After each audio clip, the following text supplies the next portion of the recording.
Hi, welcome to SBR Sports Picks. My name is Peter Loshak. Today is Thursday, November 9th, and we are joined right now once again by our regular MMA betting odds expert, guest expert, Andreas Hale. We're going to talk about UFC Fight Night 120 coming up this weekend. Andreas Hale, thanks for being back with us one more time. Hey, thanks for having me, and I hope I make up for these last 2 weeks. I've kind of failed our listeners lately. I think I've got a few things wrong, so I hope I get them right.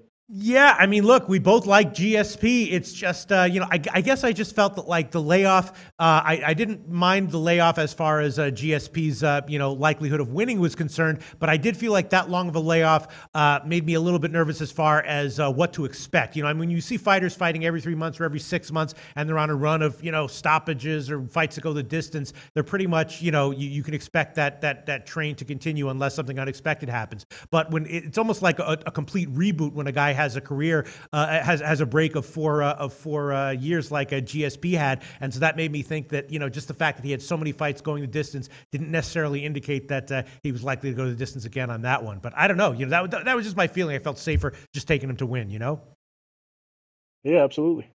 Yeah.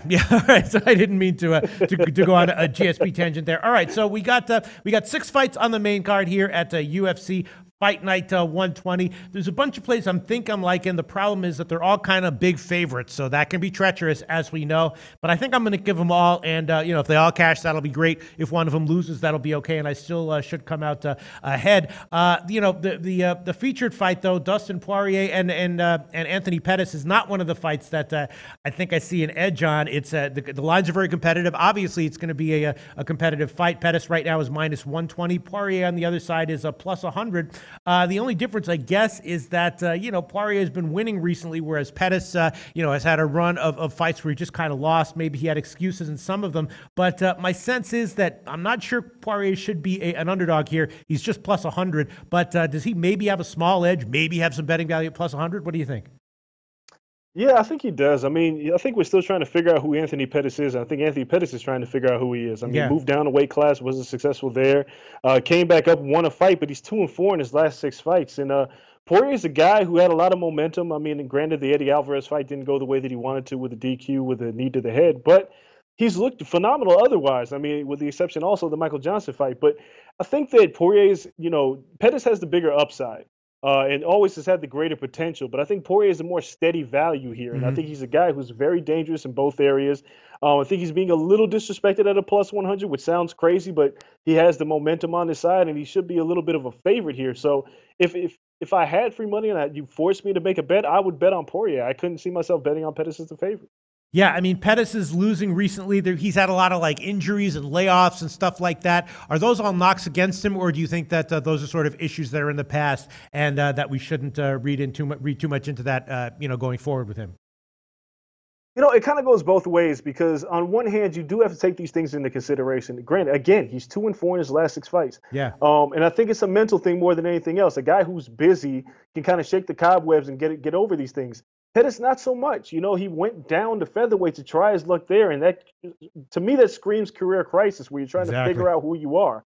And that being said, that's why I just don't like him as a favorite. He has all the talent in the world, but losing to Raphael Assuncao and then everything that's happened along the way, and the layoffs, and going into against a guy who like Poirier, who was the guy who we always thought would be a title contender, it just doesn't make me feel very comfortable with Pettis being the favorite. So I really like Poirier in this fight. Yeah, I hear you. I wish we were getting a little bit bigger of an underdog line, but at +100, maybe he's worth a bet. Then let's move on to the next fight, which is Diego Sanchez against Matt Brown. And Matt Brown did announce that this is going to be his final fight. He's going to retire after this fight. He is a huge favorite here at -355, despite the fact that he's lost 5 out of his last 6 fights. So obviously, got a big advantage here over Sanchez, but I mean, the guy just hasn't been winning, and now you're looking at a -355 line. Is that line justified?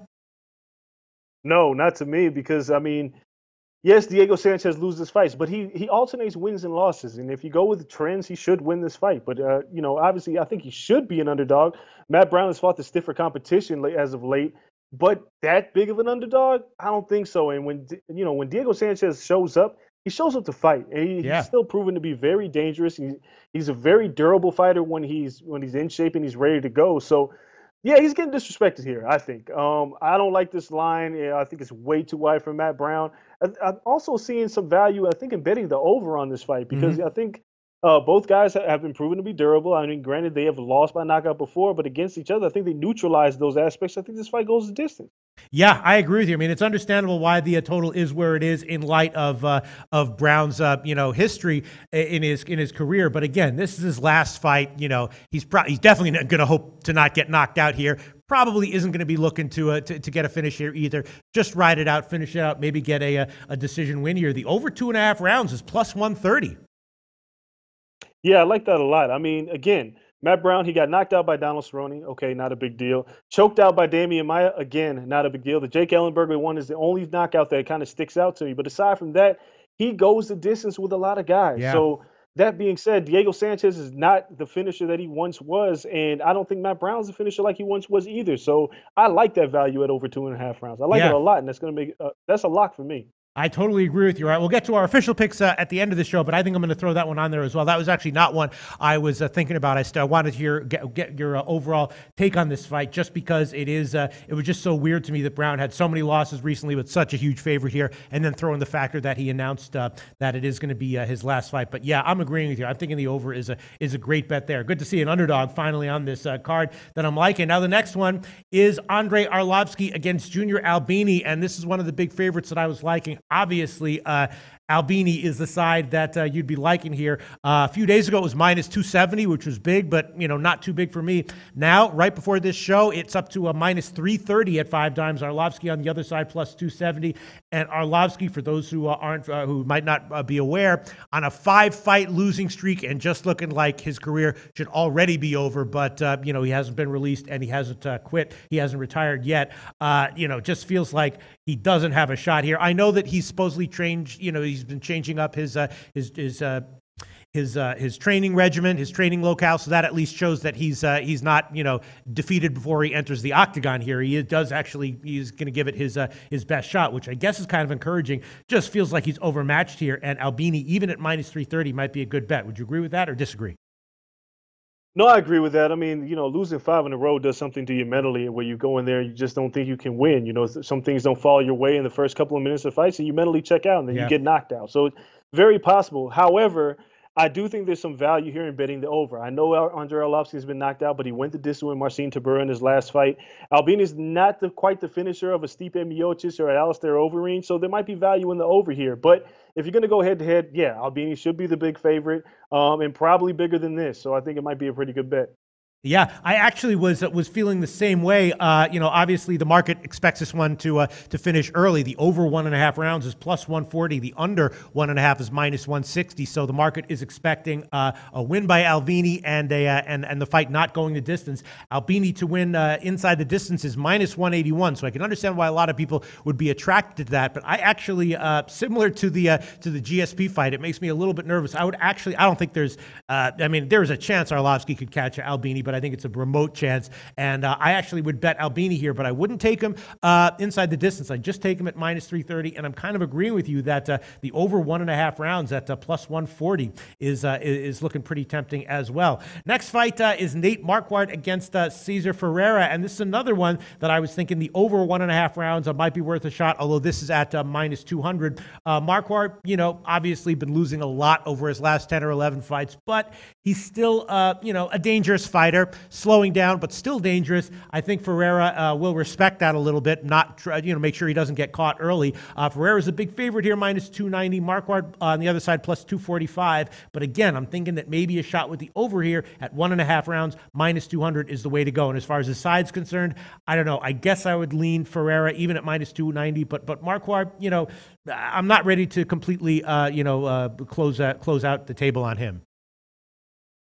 Yeah, I agree. For one, Carlos Ferreira is not like a devastating finisher. He's not a guy who just puts guys away. He's not a dominant force.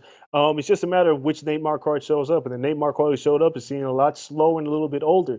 That being said, Nate Marquardt is pretty durable. When he's not facing a guy like a Kevin Gastelum who's going to get you out of there, he tends to go the distance. It may not look pretty like the Vitor Belfort fight, but he should make it through 3 rounds. So I like the over here from Marquardt. I don't necessarily like the line. I don't think Ferreira should be this big of a favorite. Right. I think you might find some value with Nate Marquardt as an underdog. He might be able to squeak out a decision. He's a little bit more active in the striking department. But more than anything else, I like this fight going over closing in on the distance. I think these guys will probably go the distance in this fight. Yeah, over 1.5 rounds is a minus 200, and the fight going the distance, I'll have to check. Let me just quickly check this one. Where is it? Let me just quickly check it. The Marquardt fight going the distance is plus 110, and going over 1.5 rounds is minus 200. So maybe I could see a finish in the third round, but maybe it is worth a shot. Better just take it going the distance at plus 110 than the over 1.5 at minus 200. What do you think has better value there?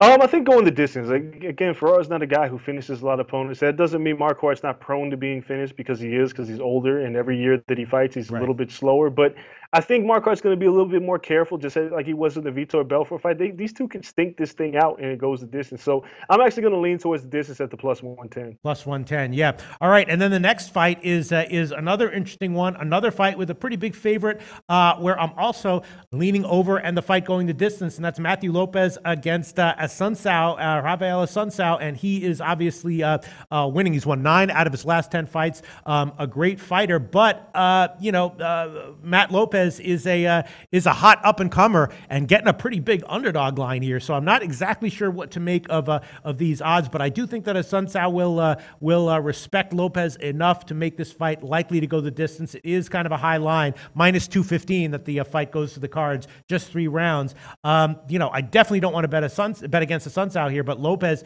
is an up and comer again with a lot of life to him, and it's a big underdog line here. What's your take on this fight? This is a tough one. Assuncao is a guy who doesn't finish guys. He's gone the distance, I believe, his last 5 fights. That being said, you look at a guy like Lopez who's up and coming. He's probably the hungrier of the two, if you can believe that. I mean, he's trying to make his presence felt. Assuncao's been there, done that. The line is a little wide, but that doesn't make me feel comfortable taking Lopez. I think Assuncao is a better wrestler and a little bit better on the ground as well. He can ground this one out.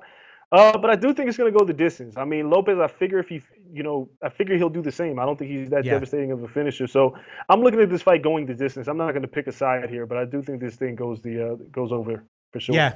It's one of these tough ones where you have a guy who clearly has talent, a youngster making a big jump up in class, going against a veteran who's winning, who nevertheless has to have a healthy amount of respect for this youngster. And those kinds of fights, unless I have a reason not to, I tend to like to bet the overs and for those fights to go the distance, because both of those fighters come into the fight with a lot of respect / fear of the other guy, respect for / fear of the other guy, and I think that's warranted, and probably how this fight's going to go. And then the next fight, last fight on the main card, is lightweight fight, Clay Guida against Joe Lauzon. 2 big veterans here, and this is another one where I think it's more likely than not to go the distance. This fight going the distance is not a massive favorite line. It's just minus 165, still a decent favorite, but not a huge favorite. Again, a lightweight fight, 2 veterans who I think will respect each other, and I think it probably goes the distance. Or would you disagree with that? No, I do think it goes a distance. Clay Guida is not necessarily a guy who finishes people off. Joe Lauzon does. But I think against a guy like Clay Guida, who loves to wrestle and loves to put people on their back, I think this is more likely to go the distance. I'm a little surprised that Joe Lauzon's a plus 100 underdog here. He started off as a minus 125. The money moved the other way, which is surprising given that Clay Guida just came back to the lightweight division. So there may be something to like there with Lauzon at a plus 100. I think he's a little bit more active on the feet. He's a little bit more potent on the feet. He's a great fighter off of his back. So I do like Joe Lauzon in this fight, but I definitely think that this is more than likely to go over 2.5 rounds, or at least go the distance. Yeah, that's what I'm thinking as well. Guida has, a granite chin, great cardio, and I think it's likely to go the distance. All right, Andreas Hale, there's no play that I'm loving on this card, but there's like 5 or 6 that I'm really liking, and I think I might give a whole bunch on this card. Let's just go down the card and get our official picks. Poirier and Pettis, I would agree that my lean would be to Poirier, but I'm going to pass as far as the official pick is concerned. What, if any, official picks would you like to make on that fight? Yeah, I'm not going to make an official Pass. pick on this one. Everything is a little bit too narrow. Yeah, I'm going to pass on this one. It's too much to like here. Too much not to like here. Everything's a little bit too close.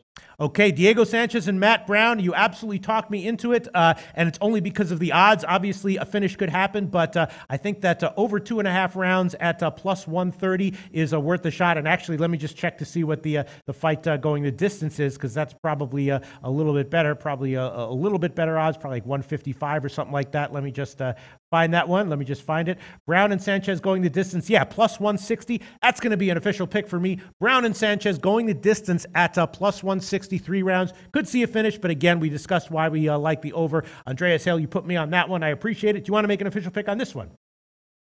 I'm going to agree with you 100% on this one. I think it's going to be a bloody fight. These two are going to hug at the end of 3 rounds, and we're going to collect our money because it went the distance. Plus 160, the fight going the distance. Then Arlovsky and Albini. I will eat the big wood here with Albini, and I will take him not inside the distance, but just to win at minus 330. That's a massive favorite line, but I'm willing to take it in this case. Just Arlovsky, again, 5-fight losing streak. Everyone's talking about how he should have already retired and not be taking this fight, and Albini, a talented guy. I'm agreeing with you, though, that the over might be worth the shot. We could see a first-round finish from Albini, but probably not. I will definitely make Albini a pick even at minus 330. First of all, Andreas Hale, do you think that's a mistake? And second of all, do you want to make a pick on this fight in any which way? First of all, nope, not a mistake. I'm not going to pick it. I'm going to leave that for you, Pete. But I am going to go with the over 1.5 rounds here. I think that's my lock pick here. I think Arlovsky's been knocked out one too many times. I think he learned against Tabura. If I stay in there, at least I can have a little bit of self-respect if I'm upright by the end of 3 rounds. So I'm going to pick this one going over 1.5 rounds. Right. Okay. Over 1.5 rounds, plus 140 right now at 5 dimes. I'm going to stay off the total, and I am going to take, though, Albini to get a win at minus 330. Next fight is Marquardt against Ferreira, and I will take the over 1.5 rounds at minus 200. A little bit worried about a late finish, so I'll stay off the fight going the distance. I will take the over 1.5 rounds at minus 200. You want to give an official pick on this one, Andreas Hale? Yeah, I'm going to take this one going the distance. I believe you said it was a plus 110. Yeah. Yeah, I'm going to take this one going the distance. I think these two guys are a little bit too smart for each other, and I think they'll find a way to stay upright and go the distance. Yeah, you might be right there. Better value going on the fight going the distance. Plus 110. Then Lopez and Assuncao. I'm definitely not going to take a shot with the side, but I will take this fight also going the distance at minus 215. You want to make an official pick on that one, Andreas Hale? Yeah, I'm going to take that one as well. The line's a little wide at minus 215, but Assuncao's a guy who just kind of wrestles you to death and keeps you on the ground. So I'm going to take that minus 215. These guys staying upright. All right, sounds good. And then the final fight, also, I'll take this one, going the distance. Clay Guida and Joe Lauzon going the distance, minus 165. That's another official pick for me. So I got a bunch of these that are all favorites. Probably one of them will lose, but even if one of them loses, I still will be up on the day overall. Do you want to make an official pick on the Guida-Lauzon fight or pass on that one? I'm actually going to pick Lauzon as my pick. Lauzon at a plus 100. I think he should have been the favorite in this fight. I think he'll pull it out. All right, a bunch of official picks from Andreas Hale and myself for UFC Fight Night 120. Andreas Hale, thanks so much. Talk to you again very soon. Thank you. Hey guys, thanks for tuning in to our channel. Now, we've put a lot of work into producing all these free videos, so please help us out and keep all our content free for you forever by simply liking, sharing, commenting, and subscribing. Now, not to mention, a visit to our industry-leading website will warm the hearts of all our SBR employees, especially myself. Now, the links are over there to the left, so do check those out. Thanks for watching.